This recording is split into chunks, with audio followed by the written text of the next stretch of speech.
പുതിയൊരു വീഡിയോയിലേക്ക് എല്ലാവർക്കും സ്വാഗതം. നിധിക്ക് അശോകൻ വാക്കു കൊടുക്കുകയാണ്, ഒരിക്കലും ഈ കല്യാണം നടക്കുകയില്ല, നീ ധൈര്യമായിട്ട് വീട്ടിലേക്ക് പോയിക്കോ എന്ന് പറയാണ്. അങ്ങനെ നിധി വീട്ടിലേക്ക് പോവുകയാണ് കേട്ടോ. അപ്പോൾ ശിവാനിക്ക് ദേഷ്യം പിടിച്ച് ശിവാനി നിധിയെ തടയുകയാണ്. എന്നിട്ട് ശിവാനി വെല്ലുവിളിക്കുകയാണ് കേട്ടോ, ഞാനും പ്രണവും തമ്മിലുള്ള കല്യാണം വരുന്ന 7-ാം തീയതി നടക്കുക തന്നെ ചെയ്യും. നീ ഞങ്ങളെ ആരതി ഒഴിഞ്ഞ് അകത്തേക്ക് കയറ്റാനുള്ള എല്ലാ കാര്യങ്ങളും നീ ചെയ്തു വെച്ചേക്ക്.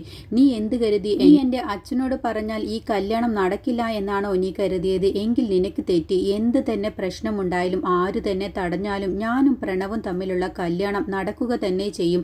ഇത് എൻ്റെ ശപഥമാണ്. നീ കണ്ടോ, നീ എന്ത് കളിച്ചാലും ഈ കളിയിൽ നീ വിജയിക്കുകയില്ല. ഞാൻ ആ വീട്ടിലേക്ക് കാലെടുത്ത് വെക്കുക തന്നെ ചെയ്യും. നീ തന്നെ ഞങ്ങളെ ആരതി ഒഴിഞ്ഞ് അകത്തേക്ക് കയറ്റുക തന്നെ ചെയ്യും. പിന്നീട് നിനക്ക് അവിടെ കഷ്ടകാലങ്ങൾ തന്നെയായിരിക്കും. നിന്നെ ഞാൻ ആ പടി ഇറക്കി വിടുക തന്നെ ചെയ്യും. നീ കണ്ടോടി നിധി എന്നൊക്കെ പറഞ്ഞ് ശിവാനി വെല്ലുവിളിക്കുകയാണ് കേട്ടോ. അപ്പോൾ നിധി തിരിച്ചും വെല്ലുവിളിക്കുകയാണ്, നീ എത്ര തന്നെ ശ്രമിച്ചാലും ശരി, നിന്റെയും പ്രണവിൻ്റെയും കല്യാണം നടത്താൻ ഈ നിധി സമ്മതിക്കില്ല. നീ അതിനു വേണ്ടി എത്ര തന്നെ ആഗ്രഹിച്ചിട്ടും കാര്യമില്ല. നീ ആത്മാർത്ഥതയോടെ ഒന്നുമല്ല പ്രണവിനെ സ്നേഹിക്കുന്നത് എന്നുള്ളത് എനിക്ക് നന്നായിട്ട് തന്നെ അറിയാം. നിനക്ക് അവൻ്റെ സ്വത്തിലാണ് കണ്ണുള്ളത് എന്നും എനിക്കറിയാം. പക്ഷേ നീ വിചാരിക്കുന്ന ഒരു കാര്യവും നടക്കാൻ പോവില്ല. ഞാൻ ആ വീടിൻ്റെ മരുമകളാണ്. ആ വീടിനെ സംരക്ഷിക്കേണ്ട ഉത്തരവാദിത്വം എനിക്കുണ്ട്. പിന്നെ നീ അവിടേക്ക് വന്നു കയറുന്നത് കൊണ്ട് ആ വീട്ടിലുള്ള ആർക്കു തന്നെയും ഇഷ്ടമില്ല. നീ എത്ര തന്നെ ആഗ്രഹിച്ചിട്ടും കാര്യമില്ല, ഈ വിവാഹം നടക്കുകയില്ല എന്ന് നിധി പറയുകയാണ് കേട്ടോ. ഇത് എൻ്റെ വെല്ലുവിളി തന്നെയാണ് എന്ന് നിധിയും പറയുകയാണ്. അപ്പോൾ നിധിയോട് ശിവാനി പറയുന്നുണ്ട്, നീ ഇവിടെ വന്ന് എന്നെയും എൻ്റെ അച്ഛനോട് പറഞ്ഞ് ഞങ്ങളെ ഭീഷണിപ്പെടുത്തുകയും ചെയ്യുന്നതിന് പകരം നിനക്ക് ഈ കല്യാണത്തിൽ നിന്ന് ഒഴിഞ്ഞു മാറാൻ പ്രണവിനോട് പറഞ്ഞുകൂടെ? എന്തുകൊണ്ടാണ് നീ പ്രണവിനോട് പറയാത്തത്? നീ പറഞ്ഞാൽ എന്താ, പ്രണവ് അനുസരിക്കില്ലേ? എൻ്റെ ഏട്ടത്തിയോടുള്ള ആത്മാർത്ഥതയും സ്നേഹവും പ്രണവ് ഇപ്പോൾ കാണിക്കുന്നില്ലേ? നീ പറഞ്ഞാലൊന്നും പ്രണവ് ഇപ്പം അനുസരിക്കുന്നില്ലേ എന്നൊരു പരിഹാസത്തോടു കൂടി നിധിയോട് ചോദിക്കാൻ കേട്ടോ. അപ്പോൾ ശിവാനി പറയുന്നുണ്ട്, ഞാൻ എല്ലാ കാര്യവും അറിഞ്ഞു. നിന്നോടൊപ്പം പ്രണവിനെ പഴയതുപോലെ ബഹുമാനമൊന്നും ഇല്ലല്ലേ? എല്ലാ കാര്യവും ഞാൻ അറിഞ്ഞിട്ടുണ്ട്. നിനക്ക് പ്രണവിനെ തടയാൻ കഴിയുമെങ്കിൽ നീ തടഞ്ഞോ, അല്ലാതെ എന്നെ വന്ന് ഭീഷണിപ്പെടുത്തിയിട്ടൊന്നും ഒരു കാര്യവുമില്ല. എത്ര തന്നെ ഭീഷണിപ്പെടുത്തിയാലും ഞാൻ പ്രണവിനെ വിട്ടുകളയുകയില്ല. പ്രണവിനെ ഞാൻ സ്വന്തമാക്കുക തന്നെ ചെയ്യും. ഞാൻ അവനെ ആത്മാർത്ഥതയോട് കൂടിയിട്ടൊന്നുമല്ല സ്നേഹിക്കുന്നത്. നീ പറഞ്ഞതുപോലെ സ്വത്ത് കണ്ടിട്ട് തന്നെയാണ്. എനിക്ക് കിട്ടേണ്ട ജീവിതമാണ് നീ തട്ടിപ്പറിച്ച് ഇപ്പോൾ അവിടെ വലിയ മഹാറാണിയെ പോലെ ജീവിക്കുന്നത്. അത് ഞാൻ വരുന്നത് വരെ മാത്രമേ ഉണ്ടാവുകയുള്ളൂ. അത് കഴിഞ്ഞാൽ നിന്നെ ഞാൻ ആ പടി ഇറക്കി കാത്തിരുന്നോ നിധി എന്ന് പറയാണ്. അപ്പോൾ നിധി തിരിച്ചും പറയുകയാണ്, നീ എത്ര തന്നെ മനക്കോട്ട കിട്ടിയിട്ടും കാര്യമില്ല. പ്രണവിന്റെയും നിന്റെയും വിവാഹം ഒരിക്കലും നടക്കാൻ പോകുന്നില്ല എന്ന് നിധിയും ശിവാനിയെ വെല്ലുവിളിച്ച് നേരെ വീട്ടിലേക്ക് പോവുകയാണ് കേട്ടോ. ഈ സമയത്ത് ഗൗതമും ഗോപിനാഥും പാറുവും കൂടി സംസാരിക്കുകയാണ്. പ്രണവിനെ എങ്ങനെ പറഞ്ഞു മനസ്സിലാക്കും? ശിവാനിയുടെ വലയിൽ നിന്നും എങ്ങനെ പ്രണവിനെ രക്ഷപ്പെടുത്തും? പ്രണവിന് എത്ര പറഞ്ഞു കൊടുത്താലും മനസ്സിലാകുന്നില്ല. അവൻ ആ പ്രേമത്തിൽ കുടുങ്ങിക്കെടുക്കുകയാണ് എന്ന് പറയാൻ കേട്ടോ. അപ്പോൾ പാറു കരഞ്ഞുകൊണ്ട് പറയുന്നുണ്ട്, എങ്ങനെയെങ്കിലും പ്രണവിനെ ഇതിൽ നിന്നും രക്ഷിക്കണം, അല്ല എന്നുണ്ടെങ്കിൽ അവൻ്റെ ജീവിതം തന്നെ ഇല്ലാതാവും എന്നൊക്കെ കരഞ്ഞുകൊണ്ട് പറയുകയാണ്. അപ്പോൾ ഇതൊക്കെ കേട്ടും കൊണ്ട് വസുന്ധര അവിടെ നിൽക്കുന്നുണ്ടാവും കേട്ടോ. വസുന്ധരയെ ഇവരാരും കാണുന്നില്ല. അപ്പോഴാണ് അവിടേക്ക് നിധി കയറി വരുന്നത്. എന്നിട്ട് നിധിയോട് ചോദിക്കുകയാണ്, നീ എവിടെ പോയതായിരുന്നു എന്ന് ഗൗതം ചോദിക്കാട്ടോ. ഞാൻ വീട്ടിലേക്ക് പോയതാണ് എന്ന് പറയും. എന്താ അവിടേക്ക് ഇപ്പോൾ അത്യാവശ്യമായിട്ട് പോവാനേ എന്ന് ചോദിക്കുമ്പോൾ, ഞാൻ അമ്മാവനെ കണ്ട് കാര്യങ്ങളൊക്കെ സംസാരിക്കാൻ പോയതാണ്. ശിവാനിയും പ്രണവും തമ്മിലുള്ള ബന്ധം വീട്ടിലുള്ളവർ ആരു തന്നെയും അറിഞ്ഞിട്ടില്ല എന്ന് പറയാണ്. അപ്പോൾ എന്ത് പറഞ്ഞു അമ്മാവൻ എന്ന് പാറു ചോദിക്കാൻ കേട്ടോ. ഒരിക്കലും ഈ കല്യാണം നടക്കില്ല എന്ന് തന്നെയാണ് അമ്മാവൻ പറയുന്നത്. ഇതിന് അമ്മാവൻ സമ്മതിക്കില്ല എന്ന് തന്നെയാണ് എന്നോട് പറഞ്ഞത്. പക്ഷേ ശിവാനി അങ്ങനെയല്ല, പ്രണവിനെ കല്യാണം കഴിക്കുമെന്നുള്ള ഒറ്റ വാശിയിലാണ് എന്നെ വെല്ലുവിളിക്കുകയും ചെയ്തിട്ടുണ്ട്. വരുന്ന 7-ാം തീയതി അവർ രണ്ടുപേരും കല്യാണം കഴിഞ്ഞ് ഈ വീട്ടിലേക്ക് വരുമെന്നാണ് എന്നോട് പറഞ്ഞിട്ടുള്ളത് എന്ന് പറയാണ്. അത് കേട്ടതോടുകൂടി പാറുവിന് തല ചുറ്റുകയാണ് കേട്ടോ. എന്നിട്ട് ബോധം പോവുകയാണ്. അപ്പോഴത്തേക്കും നിധിയും ഗൗതമും അങ്ങ് പിടിക്കണം. എന്താ അമ്മയെ ചോദിക്കുകയാണ്. അപ്പോൾ പാറു, എന്തിനാണ് ഇങ്ങനെ പേടിക്കുന്നത്? പ്രണവ് ഒരിക്കലും ശിവാനിയെ കല്യാണം കഴിക്കില്ല. അതിനുള്ള മാർഗം നമുക്ക് എത്രയും പെട്ടെന്ന് കണ്ടുപിടിക്കാമെന്നൊക്കെ പറയാണ്. അപ്പോൾ വസുന്ധര മനസ്സിൽ ചിന്തിക്കുന്നുണ്ട്, നിങ്ങൾ എന്ത് കളിച്ചിട്ടും കാര്യമില്ല. പ്രണവിൻ്റെയും ശിവാനിയുടെയും കല്യാണം ഞാൻ തന്നെ മുൻനിർത്തി നടത്തി കൊടുക്കും. അതുകൊണ്ട് കല്യാണം മുടങ്ങുമെന്നൊന്നും നിങ്ങൾ ആരും പ്രതീക്ഷിക്കേണ്ട എന്ന് മനസ്സിലിങ്ങനെ ചിന്തിച്ചുകൊണ്ടാണ് കേട്ടോ അവർ പറയുന്നതൊക്കെ കേട്ടോണ്ട് നിൽക്കുന്നത്. അങ്ങനെ ഗൗതമിനോട് നിധി പറയുകയാണ്, ഈ കല്യാണം നടക്കാതിരിക്കാൻ പ്രണവിനെ ഇവിടെ നിന്നും മാറ്റി നിർത്തണം. പ്രണവ് ഇവിടെ ഉണ്ടെങ്കിലല്ലേ ഈ കല്യാണം നടത്തൂ. അതിനുള്ള മാർഗമാണ് ഇനി നമുക്ക് നോക്കേണ്ടത് എന്ന് പറയാണ്. അങ്ങനെ ഗോപിനാഥും ഗൗതമിനോട് പറയുന്നുണ്ട്, നിധിയും ഗൗതമും എന്തെങ്കിലും ചെയ്തിട്ടാണെങ്കിലും പ്രണവിനെ ഇവിടെ നിന്നും മാറ്റി നിർത്തുക തന്നെ വേണം. ചെയ്യണം. എന്നിട്ട് ഈ കല്യാണം ഒരിക്കലും നടക്കരുത്. ശിവാനി ഒരിക്കലും ഈ വീട്ടിലേക്ക് കയറി വരരുത്. എനിക്ക് ആകെ പേടിയാകുന്നു എന്ന് ഗോപിനാഥും പറയാണ്. അപ്പോൾ പാറു ഗൗതമിനോടും നിധിയോടും പറയുന്നുണ്ട്, നിങ്ങൾ എന്ത് ചെയ്തിട്ടാണെങ്കിലും ശരി പ്രണവിനെ ഇവിടെ നിന്നും മാറ്റണം എന്ന് പാറു പറയട്ടോ. അപ്പോൾ വസുന്ധര ഇതൊക്കെ കേട്ടും കൊണ്ടാണ് അവിടെ നിൽക്കുന്നത്. അങ്ങനെ വസുന്ധര മനസ്സിൽ പറയുകയാണ്, എന്താ പ്രണവ് എന്താ കൊച്ചുകുട്ടിയാണോ? നിങ്ങൾക്ക് തോന്നുന്ന സമയത്ത് അവനെ ഇവിടെ നിന്നും മാറ്റാൻ ഒരിക്കലും നടക്കില്ല. ഞാൻ മുന്നിട്ടിട്ടാണ് ശിവാനിയുടെയും പ്രണവിൻ്റെയും കല്യാണം നടത്തുന്നത്. പിന്നെ എങ്ങനെ നിങ്ങൾക്ക് തടയാൻ കഴിയും? ഒരിക്കലും തടയാൻ കഴിയില്ല എന്നൊക്കെ വസുന്ധര സ്വയം പറയുകയാണ്. പിന്നീട് ശിവാനി ഒരു കോഫി ഷോപ്പിലേക്ക് വിളിച്ചു വരുത്തുകയാണ്. എന്നിട്ട് നിധി വന്ന് പറഞ്ഞ കാര്യങ്ങളൊക്കെ പ്രണവിനോട് പറയുകയാണ് കേട്ടോ. നിധിയാണ് നമ്മുടെ ജീവിതത്തിൽ ഇപ്പോൾ പ്രധാനപ്പെട്ട തടസ്സമായി നിൽക്കുന്നത് എന്നുള്ള കുറ്റമൊക്കെ പറഞ്ഞു കൊടുക്കുകയാണ്. അപ്പോൾ പ്രണവിനും അത് ശരിയാണെന്ന് തോന്നുകയാണ് കേട്ടോ. എന്നിട്ട് ഏട്ടത്തി തന്നെയാണ് വീട്ടിലും ഈ പ്രശ്നമൊക്കെ ഉണ്ടാക്കിയത് എന്ന് പ്രണവും പറയുകയാണ്. എന്നെ ഇതുവരെ അടിക്കാത്ത ഏട്ടൻ എന്നെ അടിച്ചു എന്ന് പറയുമ്പോൾ അയ്യോ ഞാൻ കാരണം പ്രണവിന് അടി കിട്ടിയോ എന്ന് ചോദിക്കുകയാണ് കേട്ടോ. നീ കാരണം ഒന്നുമല്ല, എനിക്ക് വേണ്ടി പ്രണവ് ഒരുപാട് കഷ്ടപ്പെടുന്നുണ്ട്. വീട്ടിലുള്ളവർ എല്ലാവരും ഇങ്ങനെ തടസ്സം നിൽക്കുമ്പോൾ നമ്മുടെ വിവാഹം നടക്കും. എനിക്കിനി പ്രണവിനെ പിരിയാൻ കഴിയില്ല. പ്രണവ് എന്നെ കൈവിട്ട് കളഞ്ഞാൽ ഞാൻ ആത്മഹത്യ ചെയ്യും എന്ന് പറയട്ടോ. അപ്പോൾ പ്രണവ് പറയുന്നുണ്ട്, നീ എന്തിനാണ് ഇങ്ങനെയൊക്കെ സംസാരിക്കുന്നത്? നമ്മുടെ കൂടെ വസുന്ധരാന്റി ഉണ്ടല്ലോ, പിന്നെ എന്തിനാണ് നീ പേടിക്കുന്നത്? നീ ഒന്നുകൊണ്ടും പേടിക്കണ്ട ശിവാനി, ഞാൻ നിന്നെ ഒരിക്കലും കൈവിട്ട് കളയുകയില്ല. നീ ഇല്ലാതെ എനിക്കും ജീവിക്കാൻ കഴിയില്ല.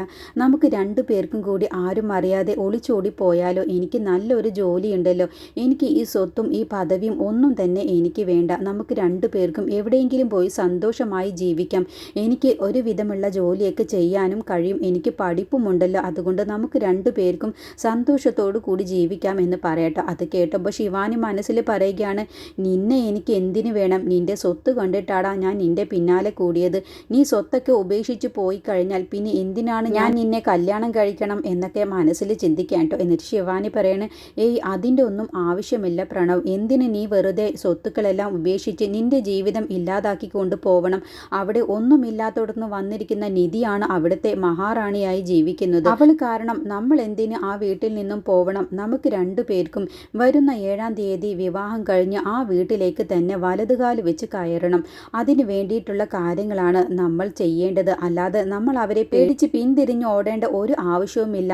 ഇതെല്ലാം പ്രണവിന് കൂടി അവകാശപ്പെട്ട സ്വത്തുക്കളാണ്. എന്തിനാണ് അതൊക്കെ ഉപേക്ഷിച്ച് നമ്മൾ വെറുതെ വിഡ്ഢിത്തരം കാണിക്കുന്നത് എന്നുള്ള കാര്യമൊക്കെ പറയുകയാണ് കേട്ടോ. അങ്ങനെ അവർ സംസാരിക്കുമ്പോഴാണ് അവിടേക്ക് ഇതെല്ലാം കേട്ടും കൊണ്ട് അശോകൻ വരുന്നത്. എന്നിട്ട് ശിവാനി പെട്ടെന്നങ്ങ് തിരിഞ്ഞു നോക്കുമ്പോൾ അശോകനെ കാണുമ്പോൾ പെട്ടെന്നങ്ങ് എണീക്കുകയാണ് കേട്ടോ. എന്നിട്ട് ശിവാനിയുടെ അടുത്തേക്ക് അങ്ങ് ചെല്ലുകയാണ് അശോകൻ. എനിക്കറിയാമായിരുന്നു നീ ഇവിടേക്ക് വരുമെന്നുള്ളത്. അതുകൊണ്ട് തന്നെയാണ് നിന്നെ അന്വേഷിച്ച് ഞാൻ ഇവിടേക്ക് വന്നത്. ഞാൻ നിന്നോട് പറഞ്ഞതല്ലേ ഇവനെ കാണാൻ ഇനി മേലിൽ വരരുത് എന്നുള്ളത്. നീ ആരോട് ചോദിച്ചിട്ടാടി പുറത്തിറങ്ങിയത് എന്നൊക്കെ ചോദിക്കാൻ കേട്ടോ. അച്ഛ ഞാൻ പറയുന്നതൊന്ന് കേൾക്ക് എന്ന് പറയണം. അപ്പോൾ നീ ഒരക്ഷരം പറഞ്ഞു പോകരുത്. എൻ്റെ കൂടെ ഇപ്പം തന്നെ ഇവിടെ നിന്ന് വന്നോളണം. അപ്പോൾ പ്രണവ് പറയണ, അങ്കിൾ ഞങ്ങളെ ഒന്ന് മനസ്സിലാക്കണം. എനിക്ക് ശിവാനിയെ അത്രയ്ക്കധികം ഇഷ്ടമാണ്. ശിവാനിയോട് ഞാനാണ് എൻ്റെ സ്നേഹം ആദ്യമായി പറഞ്ഞത്. ശിവാനിയെ എനിക്ക് വിവാഹം കഴിക്കണം എന്ന് പറയട്ടോ. നീ എന്ത് കരുതിയിട്ടാണ് പ്രണവ് ഇവളെ സ്നേഹിക്കുന്നത്? ഇവൾ നിന്നെ സ്നേഹിക്കുന്നതൊന്നുമില്ല. ഇവൾ വെറുതെ അഭിനയിക്കുകയാണ് എന്ന് പറയട്ടെ. അത് കേൾക്കുമ്പോൾ ശിവാനി പെട്ടെന്നങ്ങ് ഞെട്ടിപ്പോവുകയാണ്. എന്നിട്ട് അശോകൻ പ്രണവിനോട് പറയണേ, ഇവൾ എന്തൊക്കെ മനസ്സിൽ ഉദ്ദേശിച്ചിട്ടാണ് നിന്നെ സ്നേഹിക്കുന്നതും നിന്റെ വീട്ടിലേക്ക് നുഴഞ്ഞു കയറാൻ വേണ്ടി ശ്രമിക്കുന്നതും. ഇവളുടെ അച്ഛനായ എനിക്ക് അറിയാവുന്നതുപോലെ നിനക്ക് ഇവളെ അറിയില്ല. ഇവളുടെ മനസ്സിലിരിപ്പ് എന്താണെന്നുള്ളത്, ഇതിനു വേണ്ടിയിട്ടാണ് നിന്നെ കല്യാണം കഴിക്കുന്നത് എന്നുള്ളതൊക്കെ എനിക്ക് നന്നായിട്ട് തന്നെ അറിയും. അതുകൊണ്ട് ഈ കല്യാണം ഒരിക്കലും നടക്കുകയില്ല. വാടി എൻ്റെ കൂടെ എന്ന് പറഞ്ഞ് ശിവാനിയുടെ കൈ പിടിച്ച് കൊണ്ടുപോകാൻ നിൽക്കേണ്ട. അപ്പോഴത്തേക്കും പ്രണവ് ശിവാനി അങ്ങ് ചേർത്ത് പിടിക്കുകയാണ്. അങ്കിൾ ഇക്കാര്യത്തിൽ ഇടപെടേണ്ട. എനിക്ക് ശിവാനിയെ അത്രയ്ക്കധികം ഇഷ്ടമാണ്. ഞങ്ങൾ തമ്മിൽ കല്യാണം കഴിക്കുക തന്നെ ചെയ്യും. അങ്കിൾ അതിന് തടസ്സമായി നിൽക്കരുത് എന്ന് പറയട്ടോ. അപ്പോൾ അശോകൻ പറയണ, നിന്റെ വീട്ടിലുള്ളവർ എല്ലാവരും തന്നെ ഇവളെ കല്യാണം കഴിക്കരുത് എന്ന് പറഞ്ഞ് നിന്നെ തടഞ്ഞിട്ട് പോലും നീ അത് അനുസരിക്കാതിരിക്കുന്നത് വലിയ തെറ്റാണ് പ്രണവ് നീ ഈ കാണിക്കുന്നത്. എൻ്റെ മോളായിട്ട് പോലും ഇവളെക്കുറിച്ച് ഞാൻ ഇങ്ങനെയൊക്കെ പറയണമെന്നുണ്ടെങ്കിൽ അവളുടെ ഭാഗത്ത് വരുന്ന തെറ്റുകൾ എന്താണെന്ന് നിനക്ക് ഊഹിക്കാവുന്നതല്ലേ ഉള്ളൂ. ഒരിക്കലും ഈ വിവാഹം ഞാൻ നടക്കാൻ സമ്മതിക്കില്ല എന്ന് പറഞ്ഞ് അശോകൻ ശിവാനിയുടെ കയ്യും പിടിച്ച് നേരെ വീട്ടിലേക്ക് അങ്ങ് പോവുകയാണ് കേട്ടോ. എന്നിട്ട് ശിവാനി എന്നെ വിടു അച്ഛാ എന്നൊക്കെ പറഞ്ഞ് ബഹളം വെക്കുകയാണ്. അപ്പോൾ വീട്ടിലെത്തിയ ശേഷം രേണുകയും ചന്ദ്രികയും നിഖിലൊക്കെ വരികയാണ് കേട്ടോ. എന്നിട്ട് എന്താണ് ഏട്ടാ എന്ന് ചോദിക്കുമ്പോൾ ഇവൾ എൻ്റെ അനുവാദമില്ലാതെ വീണ്ടും പ്രണവിനെ കാണാൻ വേണ്ടി പോയിരിക്കുന്നു. എന്നിട്ട് ഇവർ വരുന്ന 7-ാം തീയതി കല്യാണം കഴിക്കാനുള്ള പ്ലാനുകളൊക്കെയാണ് ഇവർ തയ്യാറാക്കുന്നത്. ഒളിച്ചോടി പോയി ആരുടെ ആരുടെയും വാക്കിനെയും ഒരു വിലവും കൊടുക്കാതെ ഒളിച്ചോടി പോയി കല്യാണം കഴിക്കാനാണ് ഇവരുടെ തീരുമാനം. ഒരു തവണ ഇവൾ ഗൗതമിനെ പറ്റിച്ച് അവന്റെ ജീവിതത്തിലേക്ക് കയറാൻ വേണ്ടി നോക്കി. ഇപ്പോൾ പ്രണവിനെ പറ്റിച്ച് അവന്റെ ജീവിതവും ഇല്ലാതാക്കാനാണ് ഇവളുടെ ശ്രമം. എന്തിനാണെങ്കിലും ശരി, നീ ഇനി പുറത്തു പോകില്ല എന്നും പറഞ്ഞ് നേരെ റൂമിലേക്ക് കൊണ്ടുപോവുകയാണ്. അപ്പോഴത്തേക്കും രേണുക അങ്ങ് തടയുകയാണ്. നിങ്ങൾ എന്തിനാണ് എൻ്റെ മകളെ ഇങ്ങനെയൊക്കെ ചെയ്യുന്നത്? ഇവൾക്ക് എന്താ ഒരു നല്ല ജീവിതം കിട്ടുന്നതിൽ നിങ്ങൾക്ക് ഒരു സന്തോഷവും ഇല്ലേ? നിധിക്ക് മാത്രമാണോ നല്ല ജീവിതം കിട്ടാൻ പാടുകയുള്ളൂ? നിങ്ങൾ എപ്പോഴെങ്കിലും എൻ്റെ മകളെ സ്നേഹിക്കുന്നുണ്ടോ? ഇവളുടെ ജീവിതത്തിന് വേണ്ടി നിങ്ങൾ എന്തെങ്കിലും ചെയ്തിട്ടുണ്ടോ? അവൾ മാത്രം സന്തോഷത്തോടു കൂടി ജീവിച്ചാൽ മതി എന്നാണോ നിങ്ങളുടെ മനസ്സിലിരിപ്പ്? ഇവളെന്താ നിങ്ങളുടെ മകളല്ലേ എന്നൊക്കെ പറഞ്ഞ് രേണുക ഒരുപാടങ്ങ് അശോകനോട് പറയുകയാണ്. അപ്പോൾ അശോകൻ പറയുന്നുണ്ട്, നീ എൻ്റെ മകളുടെ മനസ്സിലേക്ക് ഓരോ വിഷം കുത്തിവെച്ചിട്ടാണ് അവളുടെ ജീവിതം ഇങ്ങനെ ആവുന്നത് തന്നെ. നീ കാരണമാണ് എൻ്റെ മകൾക്ക് നല്ലൊരു ജീവിതം പോലും കിട്ടാത്തത്. അതുകൊണ്ട് നിങ്ങൾ രണ്ടുപേരും എന്തുദ്ദേശിച്ചിട്ടും കാര്യമില്ല. ഈ വിവാഹം ഒരിക്കലും നടക്കുകയില്ല. നിങ്ങൾ ഈ വിവാഹം നടത്താൻ ഉദ്ദേശിക്കുന്നത് തന്നെ എന്തിനാണെന്നുള്ളതൊക്കെ എനിക്ക് നന്നായിട്ട് തന്നെ അറിയാം. അതുകൊണ്ട് നിങ്ങളുടെ മനസ്സിലിരിപ്പ് നടക്കാൻ പോകുന്നില്ല എന്ന് പറഞ്ഞ അശോകൻ നേരെ റൂമിലേക്ക് വീണ്ടും കൊണ്ടുപോയി പൂട്ടിയിടാൻ നോക്കണ്ട. അപ്പോഴത്തേക്കും ശിവാനി അങ്ങ് ദേഷ്യത്തോടു കൂടി അശോകന്റെ നേരെ കൈ ചൂണ്ടി സംസാരിക്കുകയാണ്. നിങ്ങൾ എനിക്ക് വേണ്ടി എന്താണ് ചെയ്തിട്ടുള്ളത്? നിധിക്ക് കിട്ടിയതുപോലെ കോടീശ്വരനായ ഒരു ഭർത്താവിനെ എനിക്ക് നിങ്ങൾക്ക് സംഘടിപ്പിച്ച് തരാൻ കഴിയുമോ? ഇല്ലല്ലോ. പിന്നെ നിങ്ങൾക്കൊരു ബംഗ്ലാവ് എനിക്ക് പണിത് തരാൻ കഴിയുമോ? അതുമില്ല. നല്ല ഒരു ഭക്ഷണം വാങ്ങിച്ചു തരാൻ കഴിയുമോ? അതുമില്ല. ഈ പൊളിഞ്ഞ വീട്ടിൽ ചുരുണ്ടുകൂടി കഴിയാൻ ഇനി കഴിയില്ല. നിങ്ങൾ എന്നെ ഇപ്പോൾ കല്യാണം കഴിച്ചു വിടുമെന്നൊക്കെ പറഞ്ഞല്ലോ. അതും ഇതേപോലത്തെ ഒരു സാധാരണ വീട്ടിലേക്കല്ലേ എന്നെ നിങ്ങൾ കല്യാണം കഴിച്ചു വിടാൻ പോകുന്നത്? അല്ലാതെ നിധിയെ കല്യാണം കഴിച്ചു കൊടുത്തതുപോലെ ഒരു പണക്കാരൻ്റെ വീട്ടിലേക്കൊന്നുമല്ലല്ലോ. അതുകൊണ്ട് നിങ്ങളുടെ ഒരു സമ്മതവും എനിക്ക് വേണ്ട. ഞാൻ നിങ്ങളെ വെല്ലുവിളിച്ചുകൊണ്ട് തന്നെയാണ് പറയുന്നത്. വരുന്ന 7-ാം തീയതി ഞാനും പ്രണവും തമ്മിലുള്ള കല്യാണം നടന്നിരിക്കും. അത് തടസ്സപ്പെടുത്താൻ ആർക്കും കഴിയില്ല എന്ന് പറഞ്ഞ് അശോകൻ്റെ നേരെ വിരൽ ചൂണ്ടിയിട്ട് ശിവാനി സംസാരിക്കാൻ കേട്ടോ. അതുകൂടി കേട്ടപ്പോൾ അശോകിന് ഒന്നുകൂടി ദേഷ്യം വരികയാണ്. നീ എൻ്റെ നേരെ ശബ്ദമുയർത്തി ഒച്ചയെടുത്ത് സംസാരിക്കാനൊക്കെ ആയോ? എങ്കിൽ നീ ഈ കല്യാണം കഴിക്കുന്നത് ഞാനൊന്ന് കാണട്ടെ. നീ ഇനി പുറം ലോകം തന്നെ കാണില്ല എന്ന് പറഞ്ഞ് ശിവാനിയെ റൂമിലേക്ക് അങ്ങ് തള്ളിക്കൊടുത്ത ശേഷം കതക് പുറത്തു നിന്നും ലോക്ക് ചെയ്യുകയാണ് കേട്ടോ. എന്നിട്ട് ചാവി നേരെ അശോകൻ തന്നെ അങ്ങ് കൊണ്ടുപോവുകയാണ്. ആ സമയത്തൊക്കെ രേണുക ഒച്ചയെടുത്ത് സംസാരിക്കുന്നുണ്ട്. എന്നിട്ട് തടസ്സം നിൽക്കുന്നൊക്കെയുണ്ട്. നിങ്ങൾ എന്താണ് ഈ കാണിക്കുന്നത്? എൻ്റെ മകൾക്ക് കിട്ടിയ നല്ലൊരു ജീവിതമാണ്, അത് നിങ്ങൾ തടസ്സപ്പെടുത്താൻ നോക്കുന്നു. നിങ്ങൾക്കെന്താ നിധി മാത്രം നല്ലതുപോലെ ജീവിച്ചാൽ മതി എന്നാണോ നിങ്ങളുടെ മനസ്സിലിരിപ്പ്? എങ്കിൽ അത് നടക്കില്ല. അശോകൻ പറയാൻ, നീ എത്ര തന്നെ ഒച്ചയെടുത്തിട്ടും കാര്യമില്ല. ഞാനൊരു പയ്യനെ കണ്ടെത്തിയിട്ട് ശിവാനിയുടെ കല്യാണം ഞാൻ നടത്തും. അത് തന്നെയാണ് ഇനി സംഭവിക്കാൻ പോകുന്നത് എന്നും പറഞ്ഞ് അശോകൻ പോവുകയാണ് കേട്ടോ. അങ്ങനെ നേരെ രേണുക ചന്ദ്രികയുടെ അടുത്തേക്ക് അങ്ങ് ചെല്ലുകയാണ്. ഇപ്പോൾ നിങ്ങൾക്ക് തൃപ്തിയായില്ലേ? എൻ്റെ മകളുടെ ജീവിതം ഇല്ലാതാക്കാനാണ് നോക്കുന്നത്. നിങ്ങളുടെ മരുമകൻ നിങ്ങൾക്ക് 25 ലക്ഷം രൂപ തന്നിട്ട് അതുകൊണ്ട് നിങ്ങൾ സന്തോഷത്തോടു കൂടി ഉണ്ടും ഉറങ്ങിയും ജീവിക്കുന്നു. അതുപോലെ ഞങ്ങൾക്കും ഉണ്ടാവും ആഗ്രഹം. എൻ്റെ ശിവാനിയെ പ്രണവ് കല്യാണം കഴിച്ചാൽ അവൾക്കും ഇതുപോലെ സന്തോഷം നിറഞ്ഞ നല്ലൊരു ജീവിതം കിട്ടും. അതിൻ്റെ അസൂയ കൊണ്ടല്ലേ നിങ്ങളും നിങ്ങളുടെ മകളും ഈ കല്യാണം നടത്താതിരിക്കാനുള്ള കാര്യങ്ങൾ ചെയ്യുന്നത്? എടി ചന്ദ്രി, ഒരിക്കലും നിന്റെ ഈ മോഹം നടക്കാൻ പോകുന്നില്ല. നിന്റെ മകളും നീയും എത്ര തന്നെ തടസ്സം നിന്നിട്ടും കാര്യമില്ല. എൻ്റെ ശിവാനിയുടെയും പ്രണവിൻ്റെയും കല്യാണം ഞങ്ങൾ നടത്തിയിരിക്കും എന്നൊക്കെ പറഞ്ഞ് രേണുക ചന്ദ്രികയെ വെല്ലുവിളിച്ച് അകത്തേക്ക് പോവുകയാണ്.